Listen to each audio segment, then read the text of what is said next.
Alô pessoal, estamos chegando com a nossa live diária aqui no Terceiro Tempo, nos altos da Avenida Paulista, diretamente da redação do Terceiro Tempo, terceirotempo.com.br, onde você encontra todas as informações a respeito de futebol e também de outros esportes. As nossas mídias sociais você acompanha também, Twitter, Instagram, Facebook, onde nós estamos agora, né, através da live do Terceiro Tempo, e o nosso canal no YouTube, Terceiro Tempo TV, youtube.com/Terceiro Tempo TV, ou faça uma busca aí no YouTube como Terceiro Tempo TV e inscreva-se agora para que mais tarde você possa rever esta live e ficar ligado também nas entrevistas exclusivas que o Terceiro Tempo traz para você, comigo, com o João Antônio de Carvalho, com o Marcos Michelete Júnior, com o Thiago Tufano, com a Kelly Ferreira, também com o Kennedy Andrés, toda a equipe do Milton Neves, a equipe do Milton,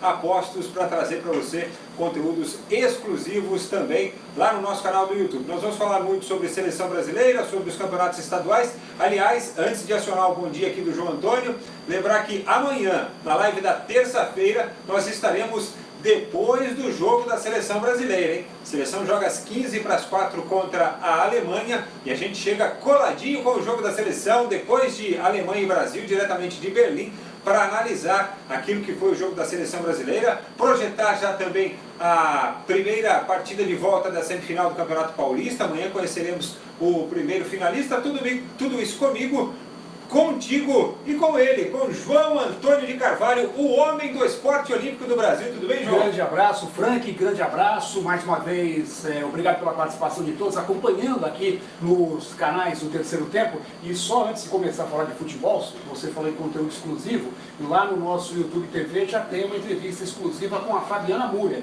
Ela que foi campeã mundial indoor, campeã mundial outdoor, infelizmente teve problemas durante as Olimpíadas que participou. Mesmo assim, uma das principais atletas do país, colocou o Brasil no mapa mundial do salto com vara, que praticamente não existia aqui, né? A Fabiana, que se aposentou das pistas, mas continua no esporte. A gente vai falar muito mais sobre isso. Tem lá a entrevista no YouTube com o Terceiro Tempo TV. Convido vocês a acompanharem a entrevista, muito legal, porque a Fabiana Múller é uma pessoa maravilhosa, além de uma grande atleta, uma pessoa sensacional, foi mãe no final do ano passado. Tem muita coisa boa pra gente falar com ela. Aí, tá vendo? Fabiana Múller ao vivo, quer dizer, ao vivo não, né? Mas lá no canal do YouTube, com o João Antônio de Carvalho, exclusivo para você que é assinante do Terceiro Tempo TV lá no YouTube, tá bom? Vamos começar a falar aqui do Campeonato Paulista. Afinal de contas, ontem o São Paulo venceu o Corinthians por 1-0, o placar foi magrinho, é verdade, mas foi uma vitória a ser muito comemorada pelo São Paulo, que não vencia clássicos, né,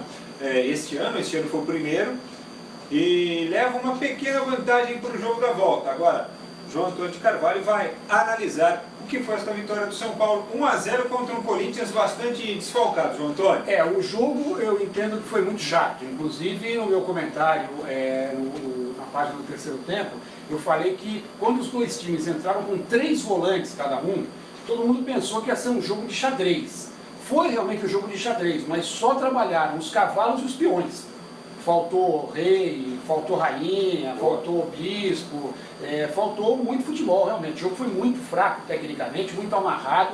São Paulo foi um pouco melhor do que o Corinthians, mas também se explica pelo que você disse. O Corinthians jogou muito desfalcado. São Paulo tinha o Valdívia fora, ele faz muita falta, mas o Corinthians tinha os 2 jogadores de talento da equipe, o Jadson e o Rodriguinho, além do Cleison, que é um jogador que tem velocidade e tem também uma forma de jogar que tira o time do sufoco, é um jogador bastante veloz. Então eu entendo que a vitória acabou sendo justa pelo que foi o jogo, mas não está nada decidido não.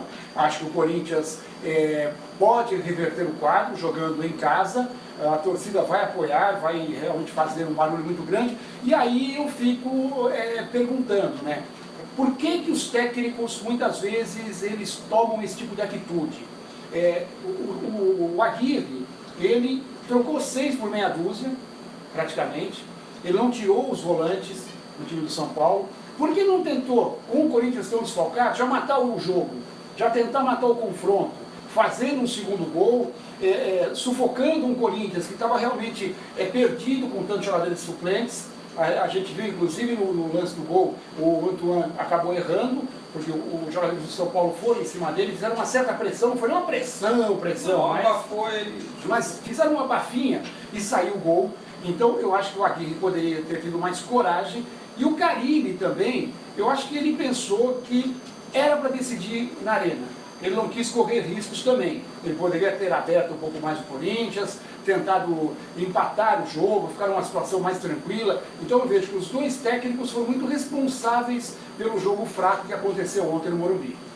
E olha, o João Antônio, lembrando que o Corinthians, ele não teve então o Fagner, que está com a seleção brasileira, o Balbuena, que está com a seleção do Paraguai, já não tinha o Jadson, não teve também o Romero com a seleção paraguaia, perdeu o Cleison no dia do jogo e minutos antes, no aquecimento, ele perdeu também o Rodriguinho. Fora isso, o René Júnior também já não vem atuando há algum tempo, ele que assumiu condição de titular nesse time. Então foi um Corinthians remodelado, e assim, remodelado até às pressas pelo Carille. Aí eu questiono um pouquinho o Carille, porque o São Paulo, gente, São Paulo é aquilo.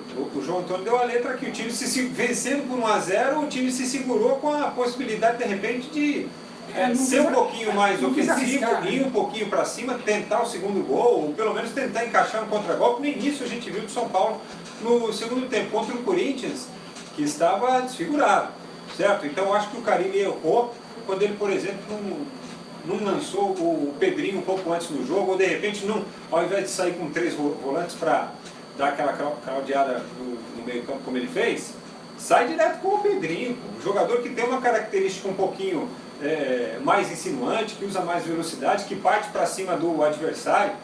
Isso aí faria o meio campo do São Paulo pensar um pouquinho antes, viu? Eu acho que o Carille não foi bem nessa, aliás, estou bravo com o Carille. O tempo que o Pedrinho jogou mais do que o ataque do Corinthians inteiro no jogo todo. Produziu mais. Ele buscou o jogo, tentou colocar velocidade, porque o Corinthians ontem viveu do Emerson, que tem 39 anos. O Emerson é um jogador diferenciado. Realmente, no jogo que eu de ontem, você via que o Emerson era um jogador que tocava a bola de um jeito diferente. Ele acha o companheiro, se deu muito, até inclusive marcando, voltando para ajudar a defesa. Eu até entendo, Frank, que o Carille poderia tentar especular no começo do jogo daquela forma, mas perdendo o jogo por 1-0, ele tinha que voltar, no mínimo voltar no segundo tempo com o Pedrinho, concordo com você. Acho que até começar o jogo, de repente ele teve uma convicção de tentar segurar o São Paulo que jogava em casa, só que aí ficou muito feio o jogo, 3 volantes que não saíam de um lado, 3 que não saíam de outro, ficou, como eu disse, um jogo de xadrez com aquele monte de peão no meio, ninguém passava por aquilo. Olha aí, um abraço para o Emerson Variano, tem mais uma coisa para falar do Corinthians aqui, quero a sua opinião também. O Paulo Sérgio de Moura, oi, eu sou o Flamengo na final, daqui a pouco a gente fala do Campeonato Carioca, né? Eliésio Alves, bom dia, Valquíria Gomes manda um salve pra gente, o Luiz Silva, acho que vai ser Santos e São Paulo na final. O Luiz Jorge de Freitas usa um palavrão aqui, querendo que nós falemos da vitória do São Paulo. Não sei se você está assistindo, ô Boca Suja, mas nós estamos falando aqui da vitória do São Paulo contra o Corinthians. Aliás, eu acho o São Paulo bem fraco. Já disse isso aqui, e aí o José Ribamar Matos ficou bravo aqui comigo, porque eu falei que o São Paulo desperdiçou a oportunidade de fazer um placar maior aqui. Ele diz assim, ó, fraco para você que deve ser gambá. Não sou, se fosse não teria o menor problema. Como não sou São Paulino também, né? Você podia ser um pouco mais educado também. Jorge Luiz manda um salve pra gente. O Natinho Mil Grau, bom dia galera. Anderson Souza Guimarães, vai dar Corinthians. E olha, lembrando sempre, mandou a sua mensagem pra gente, escreve aí de onde você está falando, pra gente mandar um salve aí pra sua região. Valdeci Gino, Valquíria Gomes, vai dar Timão, Carlos Eduardo Oliveira, salve Frank, mas o Timão não jogou bem não, hein? Só que na quarta-feira tem volta. O jogo da volta na quarta-feira, vamos continuar falando aqui um pouquinho mais sobre o clássico, porque o Carille reclamou que não foi cumprimentado pelo Diego Aguirre, o João Antônio. Olha, eu acho que ontem o que não faltou foi polêmica no jogo, né? Porque eu acho que esse problema do Carille já começou quando ele iniciou a reclamação contra o Nenê. Que o Nenê fez aquela jogada, chutou a bola para a lateral, em vez de tocar a bola para o Corinthians sair jogando. Mas isso é do jogo. E o Carille começou a bater boca com o Nenê. O que também eu não quero dizer que o Nenê fez o certo em sair para o banco do Corinthians fazendo gestos. Ele olhou para o Carille, fez alguns gestos e passou batido no banco, o que causou uma irritação muito grande. Ele é um jogador experiente. Ele foi lá provocar o banco. Ele foi provocar mesmo o banco. E pode acontecer alguma coisa mais grave sempre, num momento como esse. Então eu acho que o estádio inteiro era São Paulino, então ele poderia ir para qualquer lugar, menos no banco. E aí já ficou esse clima entre o Carille e o Nenê. E isso talvez tenha desembocado nesse final aí do Diego Aguirre com o Carille. O Diego talvez não tenha gostado também da atitude do Carille. Como o Carille não gostou da atitude do Nenê, o Diego pode não ter gostado da atitude do Carille, que acabou discutindo, começando toda essa confusão com o seu jogador. Acho que muito mimimi também, viu? Ah, não cumprimentou. O Carille, eu gosto muito dele, ele tem feito um trabalho maravilhoso no Corinthians, até teve essa ideia de ir no vestiário adversário cumprimentar o treinador, mas se o treinador não quer, naquele momento, tá com a cabeça quente, deixa baixar a poeira. Acho que é do jogo. É o que o Carille não percebeu, né? Mas nessa questão aí com o Diego Aguirre especificamente, o Carille perdeu um jogador faltando 7 minutos. Foi complicado para o Carille, de repente, pensar, pô, quem que eu vou colocar então na vaga do Rodriguinho aí, quem é que eu coloco no jogo? Imagine para o adversário que tinha feito ali uma estratégia, organizado um time, pensando numa equipe com o Rodriguinho. Né? Eu imagino que o Aguirre entrou em campo com a cabeça, nossa, rodando, girando, fazendo fumacinha, né? Pensando em como distribuir o time, como fazer o time jogar, sabendo que não seria o Rodriguinho. O cara trabalha durante a semana pensando no Corinthians, que ele sabe, ou que ele imagina que vai atuar, e com certeza o Rodriguinho estava nele. Acho que quando ele disse assim, eu não reconheci o Carille, foi porque ele passou ali concentrado em outra coisa, pensando em outra coisa. Não foi que ele olhou e falou, quem que é esse cara? Não foi nada disso. Então, que é assim, nota 0 para o Carille nessa reclamação. Mimimi. Se fosse o Diego Aguirre, uruguaio, que tivesse falado alguma coisa, o Diego Aguirre. Aí ia todo mundo descer o cacete no treinador de São Paulo. Como foi o Carille, tá todo mundo, o Carille reclamou. Mimimi do Carille. Foi bem quando ele segurou o time lá na comemoração do Nenê. Aí ele foi bem. Aí nota 10 pro Carille, porque os jogadores quiseram sair do banco e ele foi lá, galera, deixa disso, vamos pro jogo, vamos jogar aí. Ele sabia que o problema era com ele, mesmo assim, ele tirou o jogador. E o que você falou do Aguirre, é verdade. De repente, a colocação do São Paulo com 3 volantes foi pensando no Rodriguinho, que é um jogador de alto nível técnico, que pode decidir um jogo como decidiu contra o Palmeiras. Aí ele ficou com aquele pepino, de não ter um time um pouco mais ofensivo. Aí quando saiu o gol do Diego Souza, do Nenê, no primeiro tempo, aí que ele pensou, agora já que está aí mesmo, não vou mais mudar, né? Tirar um volante. Ele poderia ter feito isso. Agora eu vou segurar. Olha aí, Aderval Soares, o Corinthians é muito mínimo, mas acho que ele quis dizer muito mimimi. Sou Mengão, ele é de Maceió, Lagoas, alô Maceió. Rogério Rodrigues, um abraço do amigo Rogério de São Bernardo do Campo, bairro do Tabuão. Wesley Sintra, que Pedrinho, Gabriel, Ralf Sheik, os únicos cascudos acostumados ao Corinthians, o resto é tudo novato, moleque da base. Mas acho que precisava ter colocado para falar. O Jeanzinho Santos manda um bom dia pra gente, o Marcelo Cello manda um alô para nós aqui em Buriti, Maranhão. Agora, desculpa, caiu a conexão, a minha conexão aqui, tá bom? Ele é de Buriti, no Maranhão. Terça-feira tem Santos e Palmeiras, no sábado o Palmeiras também venceu por 1-0, João Antônio. Aí a situação é diferente porque o Palmeiras ganhou fora de casa. Os 2 jogos são no Pacaembu, mas como você só pode ter torcida única, o mando era do Santos, a torcida era do Santos. O Santos não merecia a derrota. O Palmeiras foi bem superior no primeiro tempo, o Palmeiras fez um gol logo a 11 minutos, de novo tentou sufocar o adversário, o Santos no primeiro tempo ficou perdidinho. Só que no segundo tempo o Jair Ventura acabou consertando, o Santos foi para cima, o Rodrigo quando entrou colocou mais lenha até no jogo, e se não fosse o Jailson mais uma vez, o Palmeiras não teria vencido esse jogo por 1-0. Repito, foi bem superior no primeiro tempo, poderia ter matado o jogo na primeira etapa, não o fez, e aí o Santos jogou melhor no segundo tempo. Quando eu falo Jailson, deixa eu deixar bem claro que foi uma defesa fora do comum, que foi aquela da cabeçada do Renato. Renato, que aliás fez o gol do Santos contra o Palmeiras no turno. As outras defesas do segundo tempo foram defesas importantes, claro, mas o goleiro está lá para isso. Aquela de fora da área que ele espalmou foi na direção dele. Aquela que foi no canto esquerdo, ele fez uma boa defesa, mas o chute não saiu com tanta força, deu tempo dele fazer a defesa. Então, tirando os méritos do Jailson, eu sou um dos primeiros a falar bem dele e falar que realmente o Palmeiras achou um belíssimo goleiro e foi um dos primeiros a defender o Jailson naquele problema da mãe dele no jogo contra o Corinthians. Mas o que eu estou falando é o seguinte, que o Jailson foi bem, fez a sua parte, mas também não vai falar que foi só o Jailson que segurou o Santos.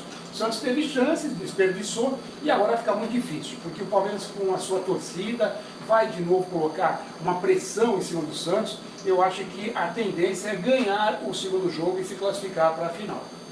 Bom, então o João Antônio já antecipou aqui o palpite dele. Palpite não, está embasado no comentário, mas ele acha que dá Palmeiras, é isso? Eu acho que dá Palmeiras. Claro, o que a gente sempre fala, clássico é clássico e vice-versa, aquela brincadeira. O Santos tem um bom time também. De repente o Santos está num dia excepcional e o Palmeiras não está no seu melhor dia. Aí o Santos mostrou no segundo tempo que tem condições de jogar até de igual para igual, mas o elenco do Palmeiras é superior ao do Santos. O Palmeiras deu uma recuada, o Santos cresceu, mas eu não vejo que isso vai acontecer no Allianz. Eu acho que o Palmeiras até ganha o segundo jogo e leva para a final. Bom, João Antônio, amanhã a gente fala mais, projetando até esse jogo, né, do Palmeiras contra o Santos, fala mais do Corinthians contra o São Paulo também. Eu acho plenamente reversível a situação do Corinthians, né? O Maicon até destacou isso aí só para a gente finalizar. Acho que não tem muita dúvida com relação a isso não. Né? Foi bom para o São Paulo para dar uma moral, venceu um clássico que não venceu no campeonato. Poderia ter feito mais, sim, se fosse um pouquinho mais ousado, mas o negócio está aberto. Está aberto. Eu ainda vejo um certo favoritismo do Corinthians por jogar em casa, jogar com a sua torcida, de repente ter aí reforço de alguns jogadores, né?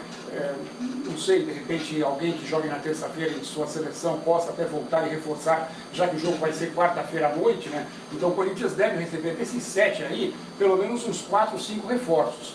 Aí já vai ficar mais importante. Estou achando que vai jogar só, estou achando, palpite, pelo que falaram ontem, pelas declarações do Carille, pelo que a gente já leu hoje, estou achando que só o Cleison vai ter condição. O Jadson, mais uma vez, está fora. Né? Mas os que vêm das seleções, o Fagner, por exemplo, jogou um pouquinho só, ele vai chegar na quarta-feira, dependendo da hora que chega, de repente pode ser aproveitado. O Balbuena e o Romero também jogam na terça, pela seleção do Paraguai. Num momento como esse, vale tudo, né? Então, eu não sei. Depende da doação do jogador também, né? Mas eu acho, alguns casos. Mas eu acho que esses jogadores, eles são jogadores que se doam muito. O Corinthians montou um grupo muito unido já de 2 anos para cá. Então, eu acho que se houver tempo hábil deles chegarem e de repente analisar os jogadores, se eles têm condições de entrar no jogo, eu acho que o Corinthians pode reforçar um pouquinho mais. Então, eu acho que o jogo está aberto. Acho até que o Corinthians, se contar com uns 3, 4 desses jogadores, é favorito. O Corinthians é melhor que o São Paulo. Alô, Sidney Rodrigues de Lima.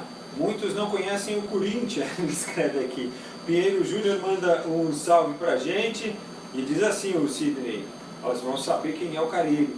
A Luziane Santos, como dizia minha mãe, em casa a gente conversa, falando do jogo da volta, né?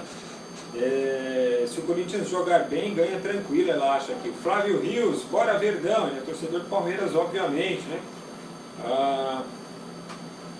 Esse goleiro do Corinthians nunca era para ter vencido, não, né? Vestido. A blusa da seleção, eu sei, corretor é um problema. Viu que vergonha? Estou falando, acho que do fato do Cássio ser convocado reiteradas vezes aqui. O Gianzinho Santos, amistosos estão acabando com os clássicos, é verdade, é verdade. E a Marlene Gonçalves também conosco, acompanhando a nossa live. No Rio de Janeiro, vamos agora falar do Campeonato Carioca, final da Taça Guanabara, o segundo turno. O Fluminense fez 3-0 no Botafogo, uma vitória, como diria Rafael Spinelli, maiúscula. E agora o Fluminense está qualificado para a semifinal, assim como o Botafogo. Que assim perdeu, como o Flamengo, assim como o Vasco. Assim como o Vasco, que sabe? Flamengo e Fluminense vão disputar semifinais aí na quarta-feira, o Flamengo contra o Botafogo na quarta e o Fluminense na quinta contra o Vasco da Gama, os 2 jogos no estádio do Maracanã, Flamengo e Fluminense, os campeões da Copa Rio, no caso do Flamengo, e da Taça Guanabara, no caso do Fluminense, jogando com a vantagem do empate, né? Mas aí, o que adiantou ter sido campeão de um turno e do outro, você tem que fazer uma semifinal antes ainda, com 2 classificando por índice técnico. Vou falar uma coisa, viu? Coisa de Ari Toledo mesmo, hein? Eles são brincadeiras. Acho que talvez nem o Ari pensasse em algo tão engraçado, assim, tão surreal. Eles são brincadeiros, né? eles brincam. Aí o torcedor não vai no estádio e você fica perguntando, pô, mas por que o torcedor não vai no estádio? Se ele já sabe que você está classificado para as semifinais, desde que terminou o segundo turno, para que você vai? Não valendo nada, né? Mas foi uma surpresa, o placar foi uma surpresa. Eu achava que o Botafogo, pela classificação contra o Vasco, vinha aí motivado. Eu vejo o Botafogo também com uma garotada, mas é uma garotada muito bem treinada, né? Mas foi uma surpresa. O Fluminense se impôs, o Abelão é um baita técnico, né? E mesmo sem muitos ovos, ele está conseguindo fazer um omeletinho legal do Fluminense. Ele é bom treinador, né? O Abel é um cara sensacional, né? Em Minas Gerais, deu Cruzeiro 2-1 para cima do Tupi, já havia vencido a primeira também por 1-0, e o Atlético venceu de novo o América, agora com o mando de campo, fez 2-0, se bem que os dois jogos foram em Independência, né? E para variar, Cruzeiro e Atlético decidirão o Campeonato Mineiro. Nenhuma novidade, o único ponto negativo foi a contusão do Fred, né? Lamentando a contusão do Fred, que pode ficar aí praticamente o ano todo sem jogar, perder a temporada, um jogador que... Uma lesão de ligamento. Jogador que não se... Uma bola, você vê, ó, foi uma disputa de bola, né? O zagueiro do América lá deu uma travada normal, sabe?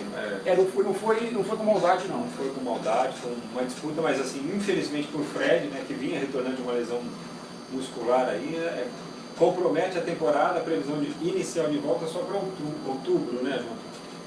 E é um desfalque seríssimo para o Cruzeiro, principalmente na Libertadores. Verdade. Porque a gente sabe muito bem, e eu falo isso há muito tempo, falo isso aqui há muito tempo, que hoje em dia nós temos poucos jogadores daqueles que são centroavantes natos. Aquele jogador de colocar a bola para dentro. Você viu ontem, por exemplo, o gol do São Paulo foi do Nenê, o Trellis fez até uma boa jogada, só que na hora de chutar, chutou mal. Então não é um finalizador, é um jogador que fez poucos gols na carreira, apesar de jogar como atacante. E o Fred não. O Fred é um desses poucos que faz muitos gols. E ele vai fazer falta para o Cruzeiro sim, pela experiência e pelo que ele tem de aproveitar as oportunidades na área. Bom, boa recuperação aí para o Fred e vamos acompanhar as decisões em 2 jogos, né, dia 1º e dia 8, são os domingos das finais dos regionais aí do Brasil afora. Flávio Rios, um abraço, Firmino, Angélica Vieira, também um abraço para vocês. A Marlene Gonçalves lembra que ela é tricolor, manda um coraçãozinho aqui. O Flávio Rios está falando a respeito de arbitragem, para o jogo da volta, enfim. Olá galera do terceiro tempo, manda pra gente aqui o Cláudio Souza, muita gente ligada na nossa live aqui no terceiro tempo. Gaúcho, semifinal São José e Brasil de Pelotas empataram por 1-1, foi o primeiro jogo, o empate do Brasil no finalzinho do jogo, e um gramado sintético, né, do São José, nossa, difícil para os adversários, tanto que fez 8 jogos, 3 empates e 5 vitórias lá, o Zequinha. Agora no meio de semana tem o jogo da volta, será lá em Pelotas, é claro. E o Grêmio já encaminhou, fez 3-0 no Egito, desculpa, fez 3-0 no Avenida, e isso não é minha não, essa piada eu não vou falar de quem que é. Fez 3-0 para cima do Avenida e encaminhou a classificação e a decisão. Pode deixar que eu assumo, não tem problema não. Esse filho é seu, velho. Só quis mostrar para o Brasil. Pode deixar que eu assumo, realmente o Avenida é sinônimo de Egídio, aquele lateral. O Grêmio já classificou, é legal a volta do Arthur, depois de quase 120 dias, voltou e fez um gol, aliás um belo gol, ele prendeu a bola, parecia que estava jogando futebol de salão, né, até fazendo gol, né, e o Grêmio já foi. Agora o Brasil também, eu acho que fez uma campanha bem melhor na primeira fase, né, é difícil realmente jogar em grama sintética, porque não é costume, você vê como também é difícil jogar na arena do Atlético. O Atlético andou levando muita vantagem jogando na arena, até no próprio Campeonato Brasileiro, perdeu muito pouco por lá. Claro que aos poucos as equipes vão se acostumando. E isso vai ser uma tendência. Mas a arena do Atlético, ela tem um diferencial, por exemplo, no campo aqui do São José, você acompanha o jogo pela televisão, você percebia, até quem não é do futebol percebe ali, você tem um estranhamento com o gramado, né, com o piso, porque solta muito daquela borrachinha preta no caso aqui de São José. Na Arena da Baixada você não vê tanto isso, né? Então eu acho que isso faz uma diferença danada, porque aquela borracha lá fica interferindo, pô, e você vê aquelas manchas pretas ao longo de todo o campo ali no jogo, pelo menos no jogo do Brasil contra o São José, né?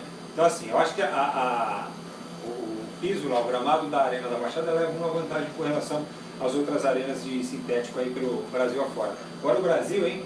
Melhor campanha da primeira fase, comandado pelo Klemer. O técnico do Brasil de Pelotas é o Klemer, que foi goleiro durante muito tempo, que iniciou a carreira lá no Internacional, né, nas categorias de base, chegou até a dirigir o time profissional e tenta fazer carreira lá nos times do interior do Rio Grande do Sul, e agora com o Brasil de Pelotas está se dando bem. Se chegar à decisão, terá o mando de campo na partida de volta. E aí aquilo que eu disse, o Grêmio é o grande favorito, sim, tem muito mais time até do Brasil de Pelotas, mas ele vai estar envolvido na Libertadores da América. Libertadores que vai voltar nas próximas semanas. Foi paralisado agora devido à data FIFA, né, as datas FIFA, mas a Libertadores volta. Então, se o Grêmio tiver entre esses jogos finais compromissos pela Libertadores e de repente até compromissos difíceis, é o que pode equilibrar o confronto com o Brasil de Pelotas, que é um bom time. O Brasil de Pelotas que apareceu para o Brasil e para o mundo em 1985, naquele campeonato, como você fala de regulamento esdrúxulo do Campeonato Carioca, 85 o brasileiro foi um campeonato com um regulamento esdrúxulo também. Os grandes jogaram de um lado, os pequenos do outro, séries A e B e séries C e D. Quando eu falo pequenos, são os times menores, né? E aí se classificaram para a fase seguinte o mesmo número de times dos grupos C e D quanto dos grupos A e B. Então isso equilibrou e o Brasil chegou até às semifinais do campeonato, ficou entre os 4 primeiros. Olha aqui, a Luziane Santos pede um salve para o Capão Redondo. Alô, Capão Redondo. O Cláudio Souza pergunta o que houve com o Timão. O Carille ficou com medo das curvas, porque escalou 3 volantes, entendeu? Ficou parecendo carrinho de parque de diversão, os volantes não serviram para nada, boa essa também. O Rodrigo Miranda manda um recado para o Carille. O que é o Júnior Dutra, meu Deus? Jogador ele nunca foi, pelo amor. João de Souza Júnior, vocês acham que o tricolor passa pelo Corinthians? João Antônio já avaliou aqui também, amanhã vamos falar mais sobre isso também, inclusive com o palpite, viu? O João de Souza. E um abraço para o Caetano Policastro também. Você acha que o Júnior Dutra já está ultrapassando o Casim? Não. Ainda tem chão ainda. Só que o Júnior Dutra, assim, toda vez que ele tem sido escalado como titular, ele tem sido escalado para jogar numa função que não é dele. Então acho que a gente tem que dar um desconto também para o Júnior Dutra. Esse jogador de referência ele nunca foi. Bom, na Bahia sem novidades, o Bahia fez 3-0 no Juazeirense, o Vitória venceu o Bahia de Feira 3-2, tem Bavi na decisão, 2 jogos, o primeiro na Fonte Nova no domingo que vem e a volta no Barradão no dia 8 de abril, lembrando que Bahia e Vitória protagonizaram um dos jogos mais tristes aí da temporada até o momento, com aquela confusão lá e a dancinha de gol, briga entre jogadores. Tem que reforçar bem o policiamento. O negócio não vai ser fácil não. No Paraná, o Atlético Paranaense escolheu o Maringá por 5-0. O Neves disse que ia ser 3-0 para o Maringá esse jogo. O Atlético Paranaense, das equipes que disputam a Série A, é a única que ainda está invicta na temporada. Errou por um pouquinho, uma diferença abismal, né? E o Paraná empatou com Londrina por 1-1, nos pênaltis deu leque, 4-2. Londrina e Atlético Paranaense vão fazer a final do segundo turno. Quem passar enfrenta o Coritiba na grande decisão. Final do segundo turno será já neste meio de semana na Baixada da Grama Sintética. No Campeonato Pernambucano não deu para o Salgueiro, viu? O Náutico venceu 3-2, fará a final contra o Central de Caruaru, primeiro jogo no próximo domingo, e no dia 8 a decisão lá nos aflitos. De qualquer forma, só de chegar à final já foi um resultado histórico para o Central de Caruaru, mas vai brigar de igual para igual com o Náutico. Tem jogo ainda. E seleção brasileira, como o João Antônio já havia cantado a bola aqui na semana passada, enfrenta a Alemanha nesta terça-feira com o Fernandinho no meio campo. Com relação à equipe que enfrentou a Rússia, será a única alteração. Sai o Douglas Costa, para a entrada do Fernandinho. O Brasil terá Alisson, Daniel Alves, Thiago Silva, Miranda e Marcelo, e a mesma zaga. Casimiro, Fernandinho, Paulinho, William e o Felipe Coutinho, Gabriel Jesus. Jogo às 15:45 desta terça-feira. Será a grande prova de fogo para a seleção brasileira do técnico Tite?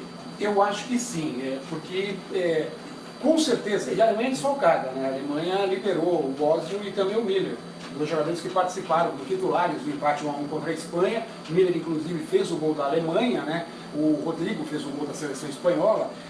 Mesmo assim a Alemanha tem um baita time, tem um banco de reservas excepcional. Então, não é que o Ozil e o Miller não fazem falta, mas tem jogadores que substituem muito bem esses atletas. Então, colocar o Gundogan, É um dos que entra. Que é um pai do jogador. E o Sané. E o Sané, também, 2 jogadores que não estavam na Copa de 2014. Mas, para ver o poderio da Alemanha, a gente pega os dois jogam com o Gabriel Jesus e o Fernandinho lá no City. Você vê o potencial da Alemanha pelos atacantes que a Alemanha tem. E convocou 3 atacantes, tipo centroavante, jogador mais de área. Sandro Wagner, Timo Werner e o Mário Gomes, veterano. Quer dizer, você pode escolher à vontade, né? Então, eu acho que é um teste, sim, porque pela primeira vez o Brasil vai ser atacado, vai pegar um time que joga de igual para igual. Contra a Rússia já foi um bom teste no primeiro tempo. O Brasil não jogou bem, a Rússia atacou bastante, o Alisson teve trabalho, acabou sendo bem aprovado no teste, né? Mas eu acho que é um grande teste, embora amistoso é uma coisa, jogo de Copa do Mundo é outra. Não é que o Brasil perdendo o jogo vai perder muito do seu favoritismo, e também não é que o Brasil ganhando o jogo vai virar favorito absoluto para conquistar o título, mesmo jogando sem o Neymar. Amistoso é uma coisa, mas que vai ser um teste muito bom, eu entendo que vale. Eu acho que vale a pena um jogão, e a gente vai falar sobre isso depois do jogo amanhã, né? Estaremos com a nossa live após Alemanha e Brasil nesta terça-feira, tá bom? Destaques olímpicos, João Antônio. Olha, eu tenho 2 destaques. A semana passada eu falava do handebol feminino, que está começando aí esse trabalho visando os Jogos de 2020 e perdeu de 28 a 17 para a França, jogando em Bayonne. Foi o primeiro amistoso entre as 2 seleções. O técnico Jorge Dueñas falava que ele queria acertar o ataque, que realmente não foi bem. E nesse domingo, jogando em Pau, 24 a 24. Excelente resultado, é amistoso, mas o Brasil no primeiro jogo foi fora da curva. O Brasil está no nível também de jogar de igual para igual contra as seleções da Europa. 24 a 24, a Eduarda Amorim, a Duda, que já foi eleita a melhor do mundo, fez 7 gols, foi a artilheira da partida. Belo resultado do Brasil. E na Liga das Américas de basquete, resultado ruim aí sim para o Brasil. Mogi das Cruzes acabou perdendo a final para o São Lourenço, 79 a 71. O jogo foi lá na Argentina, torcida empolgada, ginásio lotado, foi uma pressão enorme, mas realmente o São Lourenço foi melhor, foi superior, acabou vencendo por 79 a 71, apesar de boas atuações do Tyrone, que fez 22 pontos, e do Larry Taylor, que fez 20. Já o outro americano, o Chamel, que também está aqui no Brasil faz tempo, ele esteve um pouco abaixo, fez apenas 8 pontos. De qualquer jeito, parabéns para o Mogi por ter chegado à decisão, mas não deu para segurar o São Lourenço. Quer dizer, o time do Papa não é só no futebol, né? Também no basquete. Mas parabéns para a galera de Mogi da mesma forma aí. Olha, o Cláudio Souza diz o seguinte: manda um abraço pro meu filho que é fã do programa. O nome dele é Gustavo, ele é lateral do Botafogo de Goianazes. Alô Goianazes, alô Gustavão, valeu, obrigado pela audiência, boa sorte aí, garoto. Salésio Roque, põe o casinho, Karine. Não, você tá doido. Francisco Ribeiro, Franco, parabéns, estou seguindo você e o comentarista João Antônio de Carvalho também. Aí, legal, obrigado pela audiência.